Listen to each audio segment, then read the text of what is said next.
ఇది కేవలం సమాచారంగా మాత్రమే భావించండి. వైద్య నిపుణులను సంప్రదించండి.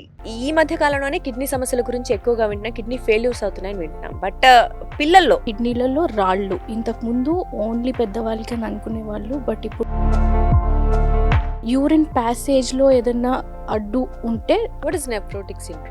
మనకి 2 కిడ్నీలు ఉంటాయి. ప్రతి కిడ్నీలో కొన్ని లక్షల ఈ ప్రోటీన్ అనేది బాడీలో చాలా. నెఫ్రోటిక్ సిండ్రోమ్ ఏ ఏజ్ పిల్లల నుంచి స్టార్ట్ అవ్వచ్చు అంట? నెఫ్రోటిక్ సిండ్రోమ్ కామన్గా మనం క్రిటికల్ గా ఎటువంటి కిడ్నీ ప్రాబ్లమ్స్ వస్తూ ఉంటాయి? జెనెటికల్గా ఒకటి ఫిల్టర్స్కి సంబంధించినది ఉంటుంది.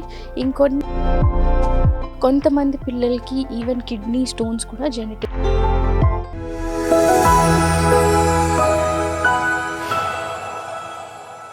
నమస్తే, welcome to Sakshi life. This is Durga. Recent డేస్లో కిడ్నీ ఫెయిల్యూర్స్ అవ్వచ్చు, కిడ్నీకి సంబంధించిన ప్రాబ్లమ్స్ అవ్వచ్చు ఎక్కువగా చూస్తున్నాం. ఇప్పుడు అంటే మనం ఇంతవరకు పెద్దవాళ్ళు చూసాం, బట్ ఇప్పుడు చిన్నపిల్లల్లో కూడా ఇలాంటి ప్రాబ్లమ్స్ గుర్తించడం, అంటే దీర్ఘకాలిక మెడిసిన్ వాడే వాళ్ళు కూడా ఉన్నారు. కొంతమందికి సర్జరీస్ నీడ్ వరకు వెళ్తున్నారు. సో అసలు మరి నిజంగా పిల్లలకి ఎందుకు వస్తున్నాయి అంటే అంత చిన్న ఏజ్లో వాళ్ళ కిడ్నీ మీద ఎఫెక్ట్ పడేంత పరిస్థితులు ఏమున్నాయి, లేదా వాటి గురించి మనం తెలుసుకున్న తర్వాత ఎలా గుర్తించాలి, మరి దానికి చికిత్స ఏంటి, కంప్లీట్ డీటెయిల్స్ ఈరోజు డిస్కస్ చేద్దాం. సో ప్రస్తుతం మనతో పాటు ఉన్నారు doctor Shruti Balla, paediatric nephrologist at Rainbow Children's Hospitals. నమస్తే అండి. నమస్తే అండి. సో శృతి గారు, మనం జనరల్గా అయితే ఈ మధ్య కాలంలోనే కిడ్నీ సమస్యల గురించి ఎక్కువగా వింటున్నాం. కిడ్నీ ఫెయిల్యూర్స్ అవుతున్నాయని వింటున్నాం. బట్ పిల్లల్లో, ముఖ్యంగా పిల్లల్లో అనేది కొంతవరకు ఆశ్చర్యం కలిగిస్తోంది. సో అంత చిన్న పిల్లలకి ఎందుకు వస్తుంది అంటారు? పెద్దవాళ్ళకేమో మద్యపానం ఏదేదో చెప్తూ ఉంటాం, ఫుడ్ సరిగా తీసుకోవడం, బట్ వీళ్ళు ఏం తీసుకుంటారని? పెద్దవారికి మాత్రమే కిడ్నీ ప్రాబ్లమ్స్ ఉంటాయి అని ఒకప్పుడు అనుకునేవాళ్ళు. బట్ ఇప్పుడు ఈ రీసెంట్గా మనం లాస్ట్ ఒక 10 ఇయర్స్గా చూసుకుంటే పిల్లలకి కూడా చాలా కిడ్నీ ప్రాబ్లమ్స్ వస్తున్నాయి. పెద్దవాళ్ళతో చూసే సమస్యలు సరిసమానంగా కూడా కిడ్నీ ప్రాబ్లమ్స్ పిల్లల్లో వస్తున్నాయి. సో దానికి చాలా కారణాలు ఉన్నాయి. బట్ మొట్టమొదటిగా తీసుకుంటే పిల్లల్లో కామన్గా మనం చూసేది యూరిన్ ఇన్ఫెక్షన్. అది పెద్దవాళ్ళల్లో కూడా వస్తుంది. అది 2 ఏజ్ గ్రూప్స్లో కామన్. బట్ ఇవి కాకుండా పిల్లల్లో ఇంకా కొన్ని స్పెసిఫిక్గా ఉంటాయి. ఉట్టిగా పిల్లల వరకే చూడగలం మనం వాటిని. ఇవి యూజువల్గా పెద్దవాళ్ళల్లో కనిపించవు. అలా చూసుకుంటే పుట్టుకతో వచ్చే కిడ్నీ సమస్యలు కూడా ఉంటాయి. మెయిన్గా అవే చూస్తుంటాము. సో పుట్టుకతో వచ్చేవి అని అంటే ఈ కిడ్నీ నిర్మాణంలో లోపాలతోటి కూడా పిల్లలు పుడతారు. అవి అర్లీగా మనం స్కాన్స్ ద్వారా కూడా తెలుసుకోవచ్చు. రెండవది కిడ్నీలలో రాళ్ళు. ఇంతకుముందు ఓన్లీ పెద్దవాళ్ళకి అని అనుకునేవాళ్ళు. బట్ ఇప్పుడు పిల్లల్లో చాలా చాలా కామన్గా చూస్తున్నాము. దీనికి రకరకాల కారణాలు. But 80% it is because of our diet and తక్కువ వాటర్ తీసుకోవడం. అంటే ఏ ఏజ్ పిల్లల్లో అండి ఇలా పిల్లలు 2 ఏళ్లలో కూడా మనం కిడ్నీ స్టోన్స్ అనేవి చూడొచ్చు. ఓకే, ఇంకా మూడవది చూసుకుంటే ఈ యూరిన్ ప్యాసేజ్లో ఏదైనా అడ్డు ఉంటే అవి కూడా పిల్లల్లో చూస్తాము. అంటే పెద్దవాళ్ళల్లో ఇవి యూజువల్గా 60 అండ్ అబవ్లో చూస్తాం. పిల్లల్లో పుట్టినప్పుడే ఉండొచ్చు, లేదా గర్భంలో ఉన్నప్పుడే కూడా మనం వీటిని డయాగ్నోస్ చేయొచ్చు. అంటే మూత్రం పూర్తిగా బయటికి రాకపోవచ్చు. దానివల్ల బేబీ పుట్టక ముందే కూడా లోపలే కిడ్నీ ఫెయిల్యూర్ స్టార్ట్ అయ్యే అవకాశం కూడా ఉంటుంది. లైక్ జెనెటికల్ మేడం అది? అన్ని జెనెటిక్స్ కాదు. నేను చెప్పినట్టు ఇలా కిడ్నీ నిర్మాణంలో ఏదైనా సమస్యలు ఉంటే, కిడ్నీ డివిజన్ అప్పుడు ఏదైనా ప్రాబ్లం వస్తే మనం ఇలాంటివి చూస్తూ ఉంటాం. ఇంకా మోస్ట్ కామన్గా చూసేది ఏంటి అని అంటే కిడ్నీలో మనకి ఫిల్టర్స్ ఉంటాయి. ప్రతి కిడ్నీ మనకి నీటి ఫిల్టర్ లాగా పనిచేస్తుంది. సో ఆ ఫిల్టర్స్లో ప్రాబ్లమ్స్ పిల్లల్లో చాలా కామన్గా చూస్తాం పెద్దవాళ్ళకంటే. అందులో మోస్ట్ కామన్గా మనం చూసేది నెఫ్రోటిక్ సిండ్రోమ్. చాలా సాధారణంగా ఓపీడీ ప్రాక్టీస్లో మేము చూస్తూ ఉంటాము దీన్ని. What is nephrotic syndrome? So nephrotic syndrome అంటే నేను ఇప్పుడు చెప్పాను కదా, మన కిడ్నీ కొంచెం నీటి ఫిల్టర్ లాగా పనిచేస్తుంది బాడీలోని. మనకి 2 కిడ్నీలు ఉంటాయి. ప్రతి కిడ్నీలో కొన్ని లక్షల నీటి ఫిల్టర్స్ లాంటివి ఉంటాయి. సో ఈ ఫిల్టర్స్ నార్మల్గా అయితే ఏం చేస్తాయి, మనకి బ్లడ్లో కొన్ని ఉంటాయి. అంటే ప్రోటీన్స్ కానీ, గ్లూకోజ్ కానీ, సోడియం, పొటాషియం అని కొన్ని అయాన్స్ ఉంటాయి. అవి ఎంత కరెక్ట్గా ఉండాలో, బ్లడ్ లెవెల్ ఎంత మెయింటైన్ చేయాలో కిడ్నీ హెల్ప్ చేస్తుంది. సో ఈ ఫిల్టరేషన్ ద్వారా ఇవేమన్నా ఎక్సెస్గా ఉంటే యూరిన్లో పంపించేస్తుంది.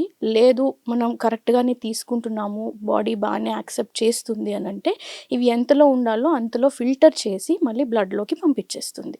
లేదు వద్దనుకునేవి మాత్రమే యూరిన్లో వెళ్ళిపోతాయి. సో అలా వద్దనుకునేవి ఏంటి, వేస్ట్ ప్రోడక్ట్స్ బ్లడ్లో ఉండేవి.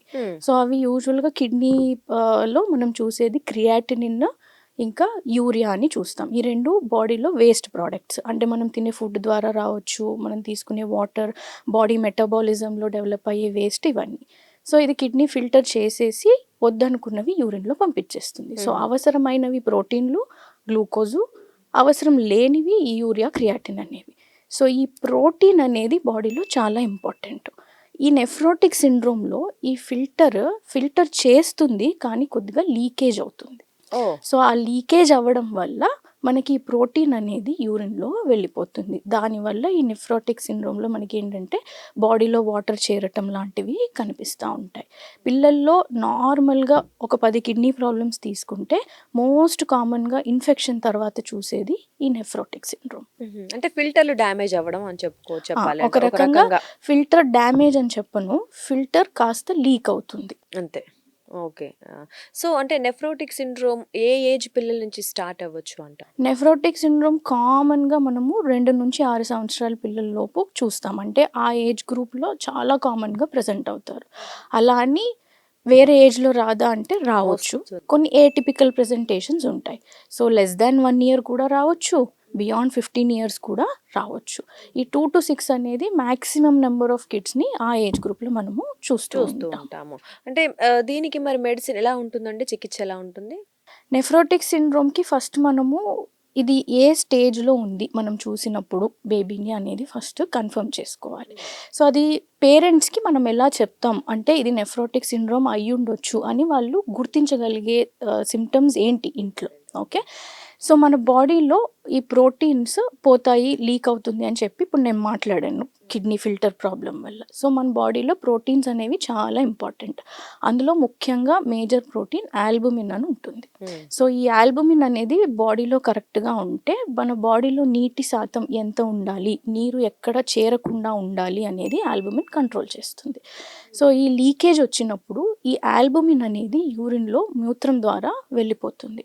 సో వెళ్ళినప్పుడు యూరిన్‌లో ఎక్కువైపోతుంది, దాని శాతం రక్తంలో తగ్గిపోతుంది. సో ఆల్బుమిన్ పని ఏంటి? ఇప్పుడు మనం అనుకున్నది నీటి శాతం మెయింటైన్ చేయడం. సో ఆల్బుమిన్ బ్లడ్‌లో తగ్గిపోయినప్పుడు ఈ నీరు అనేది డిఫరెంట్ బాడీ పార్ట్స్‌లో చేరుతుంది. అలాగా మనం ఫస్ట్ చూసేది నెఫ్రోటిక్ సిండ్రోమ్‌లో ఈ నీరు కంటి రెప్పల చుట్టూ చేరుతుంది. సో పిల్లలకి పడుకుని లేసిన తర్వాత నిద్ర లేవగానే కనురెప్పల వాపు కానీ, కళ్ళ చుట్టూ వాపు కానీ కనిపిస్తే దాన్ని అస్సలు నిర్లక్ష్యం చేయకూడదు. చాలామంది పేరెంట్స్ ఇందులో చేసే తప్పు ఏంటి అని అంటే ఇది ఎలర్జీ అయి ఉండొచ్చు, నిద్ర సరిగ్గా సరిపోలేదేమో అందుకే వాపులు వచ్చినాయి, తగ్గిపోతాయిలే అని 1-2 రోజులు చూసి వదిలేస్తారు. బట్ అది పర్సిస్టెంట్గా ఉంది, ఒక 2 రోజులు ఇలాగే వస్తుంది, పొద్దున్నకి ఎక్కువ ఉంటుంది, సాయంత్రానికి తగ్గుతుంది, నిద్ర కూడా సరిపడా ఉంది, బట్ స్టిల్ మనకి స్వెల్లింగ్ వస్తుంది కంటి చుట్టూ అని అంటే ఎప్పుడూ కూడా వెంటనే డాక్టర్ని సంప్రదించాలి. దాన్ని అలాగే వదిలేస్తే అది కాళ్ళ వాపు, పొట్ట ఉబ్బరము లేదా సడన్గా ఈ వాపు వల్ల బరువు పెరగటం లాంటివి కూడా చూస్తాం. సో ఇవి పేరెంట్స్ ఇంట్లో గుర్తించాల్సినవి. సో అలా అయితే అంటారు కొంతమంది కళ్ళవాపు ఈవెన్ కార్డియాక్ ప్రాబ్లంలో కానీ, లివర్ ప్రాబ్లంలో కానీ కూడా వస్తుంది అని. బట్ మోస్ట్ కామన్గా కిడ్నీ ప్రాబ్లమ్స్లో ఫస్ట్ కళ్ళవాపు వస్తుంది, తరువాత పొట్టవాపు కానీ అది వస్తుంది. అదే కార్డియాక్ ప్రాబ్లం కింద మనం తీసుకుంటే కాళ్ళవాపు ఫస్ట్ వస్తుంది. సో అలా గుర్తించుకోవాలి. ఇంకొక ముఖ్యమైన సిమ్టమ్ ఏంటి అని అంటే వీళ్ళకి మూత్రంలో నురుగు చాలా ఎక్కువగా వస్తుంది. అంటే ప్రోటీన్ లాస్ అవ్వడం వల్ల యూరిన్‌లో నురుగు అనేది ఎక్కువ పోతున్నట్టు అనిపిస్తుంది. ఇప్పుడు నార్మల్‌గా కూడా డీహైడ్రేట్ అయినప్పుడు యూరిన్ పాస్ చేస్తే కొంచెం నురుగ్గా వస్తుంది.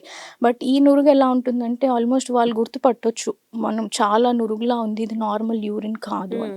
సో ఫోమీ యూరిన్ అంటాం. ఆ ఫోమీ యూరిన్ ఉంది అని అంటే యూరిన్‌లో ప్రోటీన్ లాస్ అవుతుంది అని అర్థం. సో ఇంట్లో ఇవన్నీ వాళ్ళు చూసుకోవాలి. సో ఇవి ఎంత సివియర్‌గా ఉన్నాయి, ఆ చైల్డ్ ఆర్ బేబీ మన దగ్గరికి వచ్చినప్పటికి మనం ఈ కనుక్కున్నవి ఎంత సివియర్‌గా ఉన్నాయి అనే దాన్ని బట్టి చూసి దీనికి మెడిసిన్స్ అనేవి స్టార్ట్ చేయాల్సి ఉంటుంది. ఎంత తొందరగా మనం గుర్తిస్తే అంత తొందరగా దీన్ని పూర్తిగా కూడా నయం చేయవచ్చు. ఓకే. అంటే దీనికి లైఫ్ టైమ్ మెడిసిన్ కూడా యూజ్ చేయాల్సిన అవసరం ఉంటుందంటారా కొంతమందికి? లైఫ్ టైమ్ మెడిసిన్ అని కాదండి. దీనికి మెయిన్‌గా మనము స్టిరాయిడ్స్ అనే మందులు ఇస్తాం పిల్లలకి. ఓకే. చాలా మందికి ఒక అపోహ ఉంటుంది. స్టిరాయిడ్ అంటే చాలా పవర్‌ఫుల్ మెడిసిన్. ఇది ఇవ్వొచ్చా? ఇవ్వకూడదా? మనం ఫస్ట్ వాళ్ళకి చెప్పగానే, మేడం ఇది చాలా పవర్‌ఫుల్ మెడిసిన్. పిల్లలకి ఇవ్వొచ్చా? అనే క్వెషన్ పేరెంట్స్ అడుగుతారు. బట్ కొన్ని స్పెసిఫిక్‌గా ఉంటాయి. అంటే ఈ నెఫ్రోటిక్ సిండ్రోమ్ లాంటివి ఇంకొన్ని ఉంటాయి. ఇలాగా ఎక్కడంటే మేజర్‌గా స్టిరాయిడ్ అనేది హెల్ప్ చేస్తుంది. సో, కరెక్ట్ అయిన మోతాదులో డాక్టర్ సంరక్షణలో ఇస్తే ఇవి చాలా ప్రభావవంతమైన మందులుగా పనిచేస్తాయి. హుహు. సో, ఈ స్టిరాయిడ్స్ గురించి పేరెంట్స్‌కి చెప్పినప్పుడు మేము వీటి ప్లస్‌లు, మైనస్‌లు కూడా మాట్లాడతాం. అంటే దీని సైడ్ ఎఫెక్ట్స్ ఫస్ట్ వచ్చే టాపిక్ సైడ్ ఎఫెక్ట్ ఏంటి మేడం? దీనివల్ల ఏమవుతుంది అని. సో, ఈ నెఫ్రోటిక్ సిండ్రోమ్‌లో మనము ఈ స్టిరాయిడ్ గురించి చెప్పినప్పుడు వాళ్ళకి డోస్ రిలేటెడ్ సైడ్ ఎఫెక్ట్ అని చెప్తాం. డోస్ రిలేటెడ్ అంటే మనం ఇచ్చే డోస్‌కి సంబంధించినంత సైడ్ ఎఫెక్ట్ మాత్రమే వస్తుంది. అంతకంటే ఎక్కువ రాదు. మీరు అడిగినట్టు ఇప్పుడు సపోజ్ ఇదే మెడిసిన్ మనం లైఫ్ లాంగ్ ఇవ్వాల్సొస్తుంది అన్నప్పుడు డెఫినెట్‌లీ కొన్ని సైడ్ ఎఫెక్ట్స్ వస్తాయి. సో, అలాంటి స్టేజ్ వచ్చినప్పుడు ఈ స్టిరాయిడ్‌కి సంబంధించి కాకుండా వేరే ఆల్టర్‌నేటివ్ మెడికేషన్స్ ఉంటాయి. అంటే దాని సైడ్ ఎఫెక్ట్ రాకుండా ఉండడానికి. అలాంటివి వాడతాం. హుహు. లైఫ్ టైమ్ మెడికేషన్ నెఫ్రోటిక్ సిండ్రోమ్‌లో జనరల్‌గా ఎవరికీ అవసరం పడదు.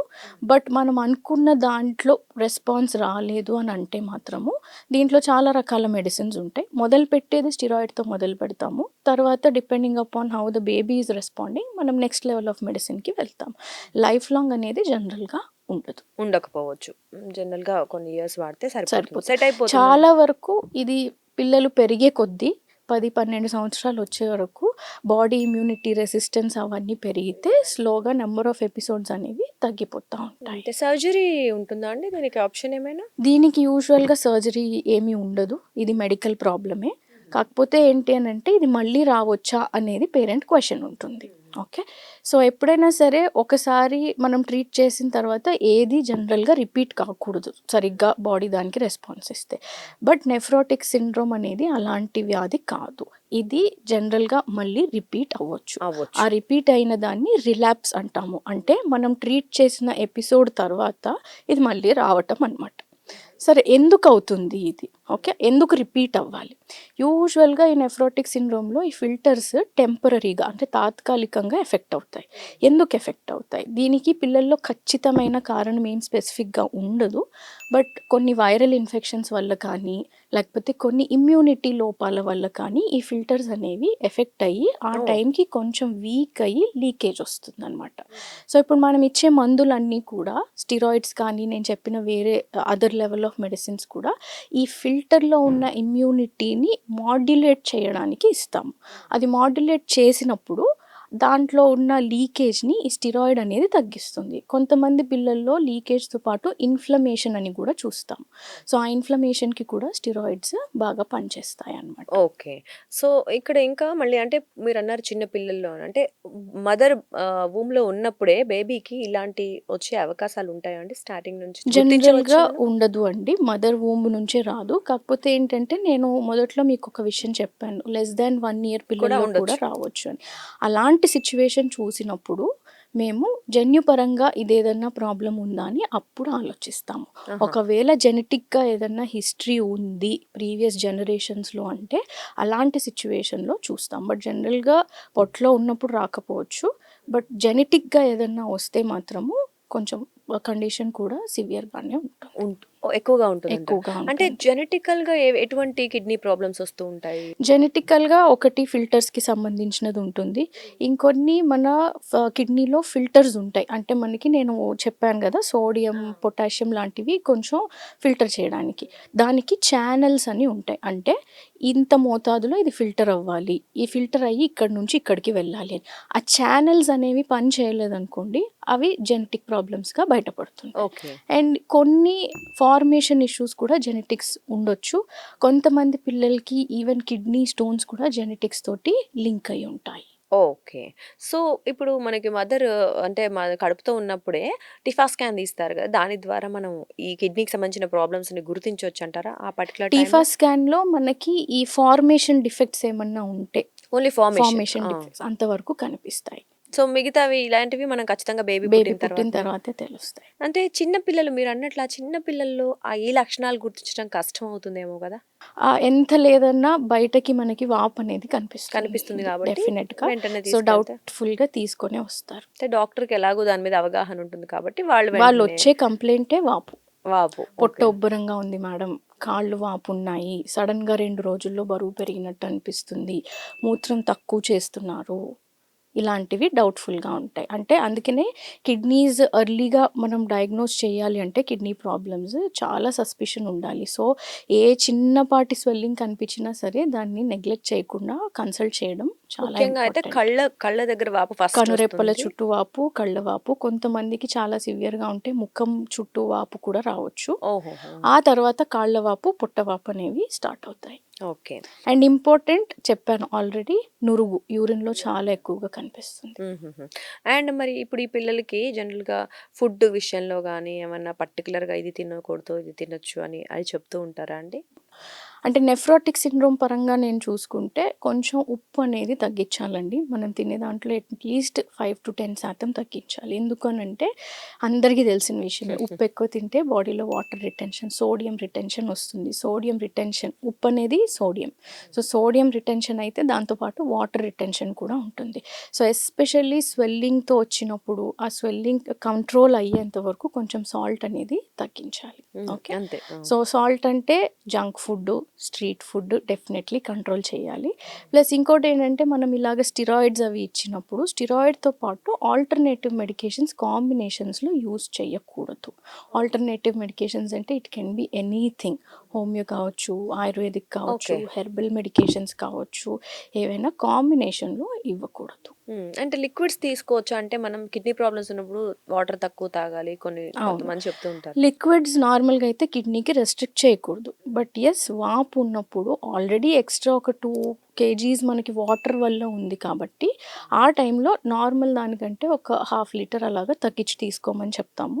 ఆ వాపు తగ్గిపోతే ఎంత కావాలంటే అంత తాగొచ్చు. బట్ కిడ్నీస్ ప్రాపర్‌గా పనిచేయాలి, వాపు సమస్యలు లేవు అంటే కనీసం 2.5 లీటర్ల నుంచి 3 లీటర్ల దాకా అందరూ తీసుకోవాలి. ఓకే. అండ్ ఇక్కడ ఇంకొకటండి మనం సకాలంలో గుర్తించడం ఇంపార్టెంట్ అనుకున్నాం కదా! అంటే ఒకవేళ గుర్తించడం లేట్ అయిపోయింది అంటే ఆ కిడ్నీ ఫెయిల్ అయిపోయే అవకాశం ఎంతవరకు అవును. ఉంటుంది? Correct question. చాలామంది పేషెంట్స్ వచ్చి మాట్లాడుతా ఉంటారు, పిల్లల తల్లిదండ్రులు. నెఫ్రోటిక్ సిండ్రోమ్ అంటే ఫస్ట్ కిడ్నీ ఫెయిల్యూర్ కాదు. ఓకే. అది ఆ! కన్ఫర్మ్. ఓకే. కిడ్నీ ఫెయిల్యూర్ అంటే ఏంటి? మన కిడ్నీలో ఉన్న ఫిల్టర్స్ పూర్తిగా రక్తాన్ని ఫిల్టర్ చెయ్యకుండా ఉంచడం. కానీ నెఫ్రోటిక్ సిండ్రోమ్‌లో ఏమవుతుంది? ఫిల్టర్ పని చేస్తుంది, ఫిల్టర్ చేస్తుంది కానీ లీకేజ్ ఉంది. So, nephrotic syndrome is not equal to kidney kidney failure. Failure right. Okay. Kidney ఫెయిల్యూర్‌కి సంబంధించినయి వేరే చాలా కారణాలున్నాయి. అవి వేరే ఉండొచ్చు. ఉండొచ్చు. But nephrotic syndrome is never equal to kidney failure. Okay. So, ఇంకా ఎలాంటి వాటి వల్ల పిల్లల్లో కిడ్నీ ఫెయిల్ అయ్యే అవకాశాలుంటాయంటారు? కిడ్నీ ఫెయిల్యూర్స్ పిల్లల్లో అంటే చాలా సీరియస్‌గా మనం చూసేవి క్రానిక్ కిడ్నీ డిసీజ్ అంటాం. క్రానిక్ కిడ్నీ డిసీజ్ అంటే ఇప్పుడు సపోజ్ ఏమి రిస్క్ ఫ్యాక్టర్ లేదు. బట్ మనకి సమ్ కిడ్నీ ప్రాబ్లమ్ వచ్చింది. ఓకే. అది మనం ట్రీట్ చేసిన తర్వాత ఒక 3 నెలల లోపు మొత్తం నార్మల్‌కి రావాలి. బట్ కొన్ని కారణాల వల్ల అది రాలేదు అని అనుకోండి 3 నెలల లోపు, అది క్రానిసిటీగా మారుతుంది. క్రానిసిటీగా మారినప్పుడు అప్పుడు కిడ్నీ ఫిల్టర్స్ మీద ఎఫెక్ట్ పడి కిడ్నీ ఫిల్టర్ చేయకుండా జరిగే అవకాశం ఉండొచ్చు. ఓకే. అలాంటి కండిషన్స్ ఇప్పుడు దాన్ని క్రానిక్ కిడ్నీ డిసీజ్ అంటాం. దానికి చాలా కారణాలున్నాయి. బట్ పిల్లల్లో మోస్ట్ కామన్‌గా మనం చూసేది ఏంటి అనంటే ఈ యూరిన్‌లో అడ్డు వస్తుంది అని ఫస్ట్‌లో హ్మ్. హ్మ్. హ్మ్. చెప్పుకున్నాము. బ్లాక్స్ అలాంటివి ఉంటాయి. తొందరగా మనము గుర్తించి ఫస్టే దానికి ఏమి చేయకపోతే అలాంటివన్నీ కూడా కిడ్నీ ఫెయిల్యూర్‌కెళ్ళే అవకాశము ఉంటాయి. సో, అలాంటి పిల్లల్ని అప్పుడు పెద్దవాళ్ళకి చేసినట్టే డయాలిసిస్ చేస్తాము. కిడ్నీ మార్పిడి కూడా అవసరమైతే చేయాల్సిన పరిస్థితి ఉంటే చేస్తాం. అంటే కిడ్నీ మార్పిడి అంటే ఇక్కడ జనరల్‌గా కిడ్నీ అదే మనం దాన్ని ట్రాన్స్‌ప్లాంటేషన్ చేయాలంటేనే పెద్ద ప్రాసెస్. అది పెద్దవాళ్ళకే చాలా వరకు సక్సెస్ రేట్ తక్కువగా చూస్తూ ఉంటాము. చిన్న పిల్లలకి అసలు సాధ్యం అవుతుందా అండి? అది ఎంతవరకు తర్వాత కాంప్లికేషన్స్ ఏముంటాయి? కిడ్నీ ట్రాన్స్‌ప్లాంట్ అనేది పిల్లల్లో డెఫినిట్‌గా చేస్తామండి. అన్ని రకాలు ఉన్నాయి. సక్సెస్ రేట్స్ బానే ఉన్నాయి. ఓకే. అంటే కిడ్నీ ట్రాన్స్‌ప్లాంట్ అయిన తర్వాత మనకి దాని సక్సెస్ రేట్ ఎలా ఉంది అని ఎవ్రీ ఇయర్ చూస్తాం. Okay. So, 1 year, 2 year, 3 year transplant అయిన తర్వాత కిడ్నీ ఎంత బాగా పనిచేస్తుంది అనేది. యూజువల్‌గా పిల్లల్లో పేరెంట్స్ నుంచే తీసుకుంటాం. ఎందుకు అనంటే మ్యాచింగ్ పర్సంటేజ్, జెనెటిక్ ఇవన్నీ కూడా చూస్తాం. ఓకే. సో ఫస్ట్ ఆప్షన్ ఎప్పుడు కూడా పేరెంట్స్ పేరెంట్స్. ఉంటారు. అందులో ఏదన్నా ఇష్యూ ఉంది అని అంటే అప్పుడు గ్రాండ్ పేరెంట్స్ని నెక్స్ట్గా తీసుకుంటాం. ఎందుకంటే these are close family circle members but still కాబట్టి ఏజ్ ఫ్యాక్టర్ డిఫరెన్స్ ఏజ్ ఉంటుంది ఫ్యాక్టర్స్ కదా. కూడా ఉంటుంది. బట్ ఏంటి అని అంటే 60-65 ఇయర్స్ వరకు కిడ్నీస్ బాగానే పనిచేస్తే వాళ్ళకి మనం సెలెక్ట్ చేసే డోనార్ అంటాం వాళ్ళని, వాళ్ళకి మేజర్ కిడ్నీ ఇష్యూస్ ఏమీ లేకపోతే వాళ్ళ కిడ్నీని కూడా యాక్సెప్ట్ చేయొచ్చు. చేయొచ్చు. సో యూజువల్గా ఒకసారి ట్రాన్స్ప్లాంట్ అయిన తర్వాత 5 ఇయర్స్ 6 ఇయర్స్ పోస్ట్ ట్రాన్స్ప్లాంట్ కూడా బాగానే ఉంటుంది. ఈ పిల్లలు స్కూల్కి వెళ్తారు, ఆడుకుంటారు, చదువుకుంటారు, లైఫ్ నార్మల్గా ఉంటుంది. బట్ కిడ్నీకి సంబంధించిన ఈ ట్రాన్స్ప్లాంట్ చేసిన తర్వాత అది రిజెక్ట్ అవ్వకుండా మెడిసిన్స్ పెడతాము. అవి మాత్రం కంటిన్యూగా వాడుకోవాల్సి కంటిన్యూ ఉంటుంది. అంటే లైఫ్ టైం. అవి లైఫ్ టైం వాడుకోవాల్సి ఉంటుంది. ఓకే. అంటే సక్సెస్ రేట్ ఉంటుందామండి నిజంగా? సక్సెస్ రేట్ బాగానే ఉంటుంది పిల్లల్లో. ఓకే. అండ్ ఇక్కడ ఒకే ఏజ్ వాళ్ళదైతే బాగుంటుంది అంటూ ఉంటారు. నిజమేనా? పర్వాలేదా? అంటే 4 ఇయర్స్ నుంచి అయితే కొంచెం మనకి బాడీ బాగా ఇమ్యూనిటీ అది డెవలప్ అయి ఉంటుంది. సో 4 ఇయర్స్ అండ్ అబోవ్ కొంచెం మనకి సక్సెస్ రేట్స్ బాగుంటాయి. అలానే చిన్నపిల్లలు చేయకూడదని కాదు, కండిషన్ పర్మిట్ చేస్తే చేయించవచ్చు. కాకపోతే కొంచెం కాంప్లికేషన్స్ ఉంటాయి, డీల్ చేయాల్సి. అంటే ఇప్పుడు మీరు 4 ఇయర్స్‌కి ట్రాన్స్‌ప్లాంటేషన్ చేయొచ్చు అన్నారు. ఇప్పుడు వాళ్ళ పేరెంట్ అనుకుందాం, లేదా ఎవరో 40 ఇయర్స్ వాళ్ళు, 30 ఇయర్స్ వాళ్ళది.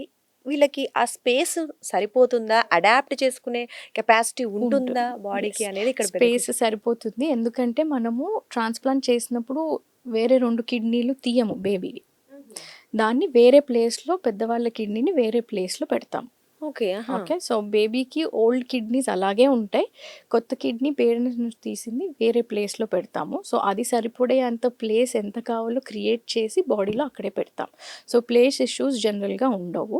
అందుకే చిన్న పిల్లల్లో అంటే సపోజ్ 4 ఇయర్స్ అండ్ ఆల్ వాళ్ళకి ఓవరాల్గానే బాడీ ప్లేస్ తక్కువ ఉంటుంది కాబట్టి పెద్ద కిడ్నీ అకామిడేట్ చేయడానికి ప్రాబ్లం అవుతుంది. సో అందుకని ఒక ఏజ్ లిమిట్కి వచ్చిన తర్వాత మనము చేస్తాం. సో ప్లేసెస్ అంటే డిఫరెంట్ ప్లేస్ అన్నారు.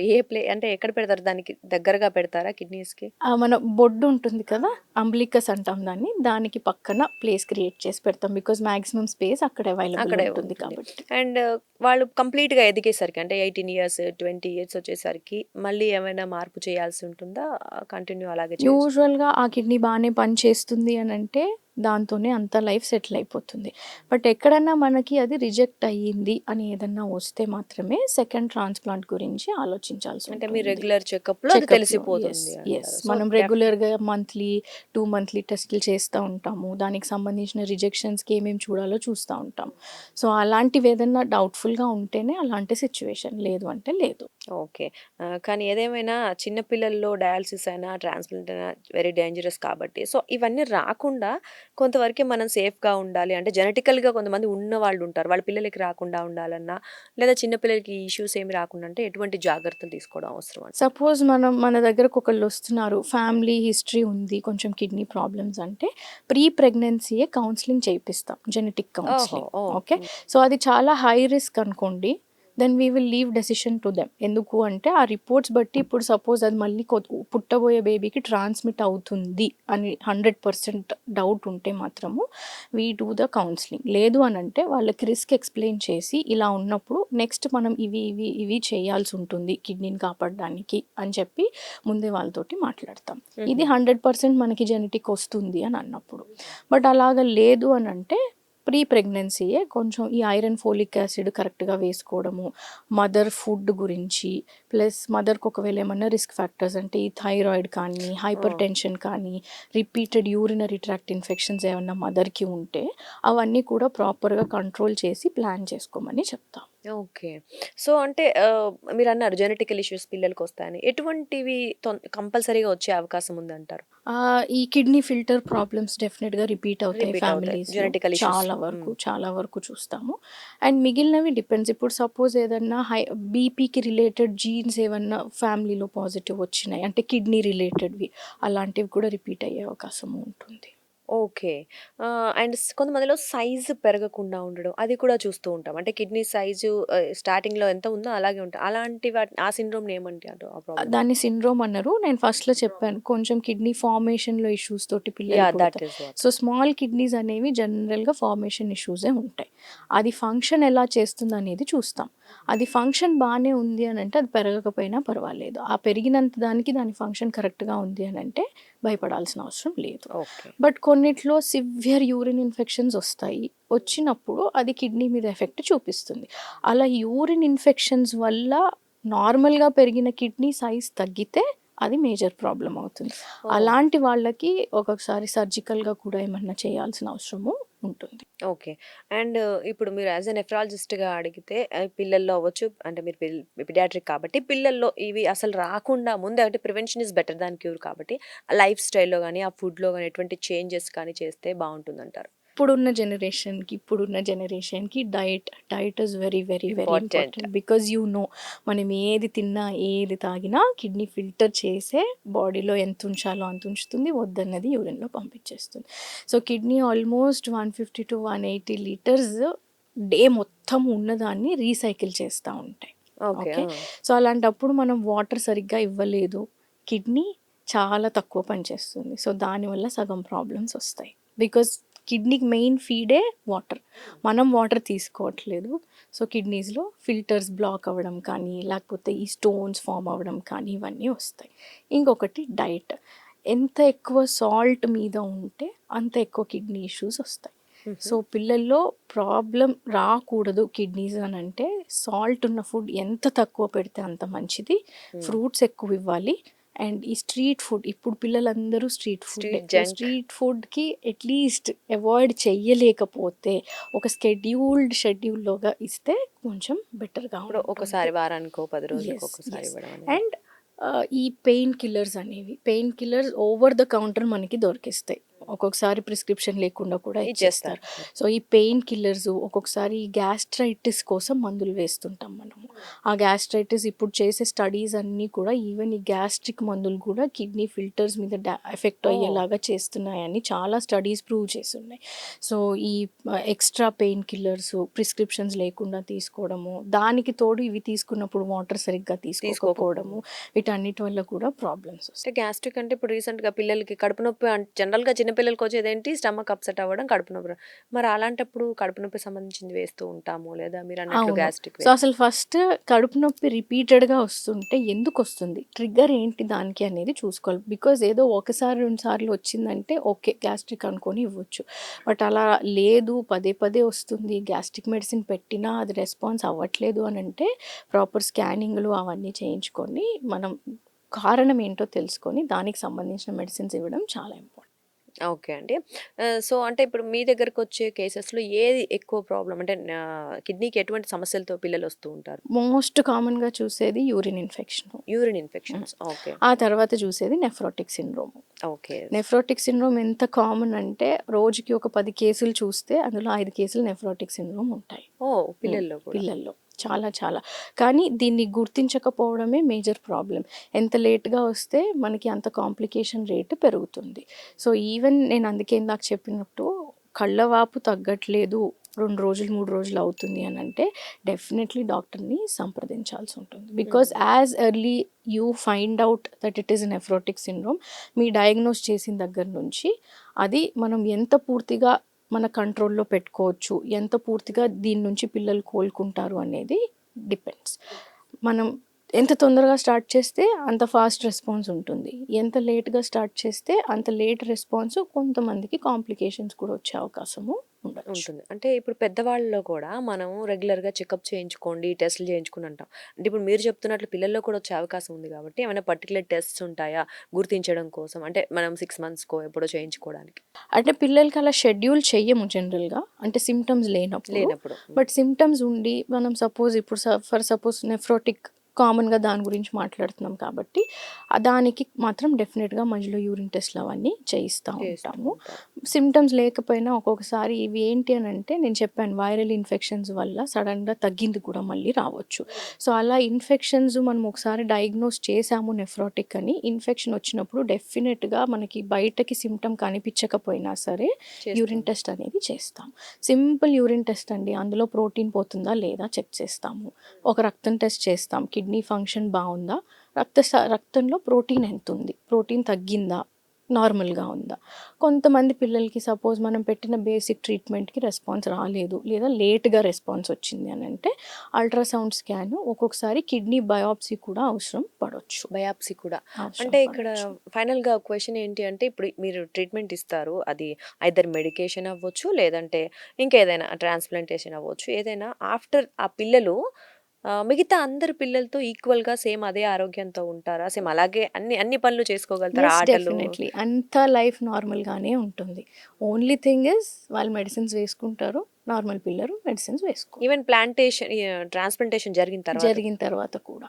సో, ఏం కాంప్లికేషన్స్ ఉండవు. దట్ ఈస్ వాట్, ఎందుకంటే పిల్లలు కదా! వాళ్ళకి చాలా డయాలిసిస్ లైఫ్ ఉంటుంది. మీద ఉన్న పిల్లలు కూడా స్కూల్కి వెళ్తారు, ట్రాన్స్ప్లాంట్ అయ్యాక స్కూల్కి వెళ్తారు, వాళ్ళ స్టడీస్ ఏం ఎఫెక్ట్ అవ్వవు, నార్మల్ పిల్లల్లానే ఉంటారు. కాకపోతే టాబ్లెట్స్ మిస్ చేయకూడదు, ఇన్ఫెక్షన్ కంట్రోల్, డయట్ చాలా ఇంపార్టెంట్. ఓకే అండి. So, thank you so much అండి. అంటే పిల్లల్లో కూడా ఇలాంటివి ఉంటాయని చాలా తక్కువ మందికి తెలుసు. ఎనీవేస్ ఇప్పుడు అంటే పుట్టిన దగ్గర నుంచే మన ఆరోగ్యాన్ని కాపాడుకోవడం ఇంపార్టెంట్. డెఫినెట్లీ మంచి ఇన్ఫర్మేషన్ ఇచ్చారు. Thank you so much. Thank you. Thank you. Right, చూసారు కదా! అంటే మనం ఇన్ని రోజులు పెద్దవాళ్ళకి మాత్రమే ఈ కిడ్నీ ప్రాబ్లమ్స్ వస్తాయి లేదా ఏమైనా ఉంటాయి అనుకున్నాం. చిన్న పిల్లల కంటే చిన్న ఇన్ఫెక్షన్స్ వస్తాయి అనుకుంటాం. బట్ అది కాదు. జెనెటికల్‌గా వచ్చేవైతే బార్న్ బేబీ నుంచే రావచ్చు. కానీ తర్వాత కూడా మనం ఈ వాటర్ అవ్వచ్చు లేదా ఫుడ్ ప్రాపర్‌గా మెయింటైన్ చేయకపోవడం, పిల్లలే కదా ఏది పడితే అది తింటే అరుగుతది అని మనం ఇచ్చేస్తూ ఉంటాం. అది కరెక్ట్ కాదు.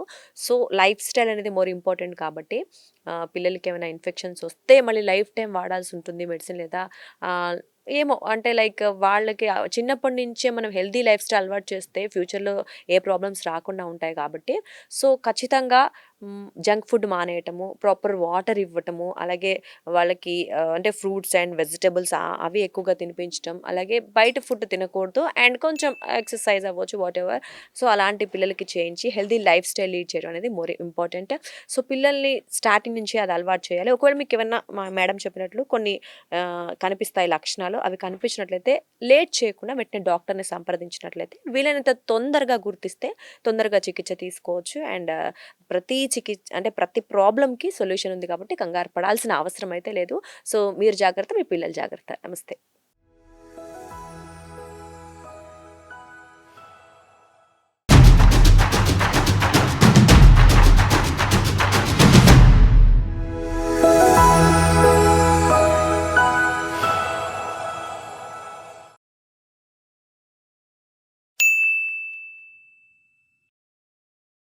సాక్షి టీవీ ప్రసారాలను నిలిపివేయడం చట్టరీత్యా నేరం. సాక్షి టీవీ ప్రసారాల కోసం మీ స్థానిక కేబుల్ ఆపరేటర్ను వెంటనే సంప్రదించండి. DTHలో ఇంటర్నెట్లో కూడా సాక్షి టీవీ ప్రసారాలను వీక్షించవచ్చు.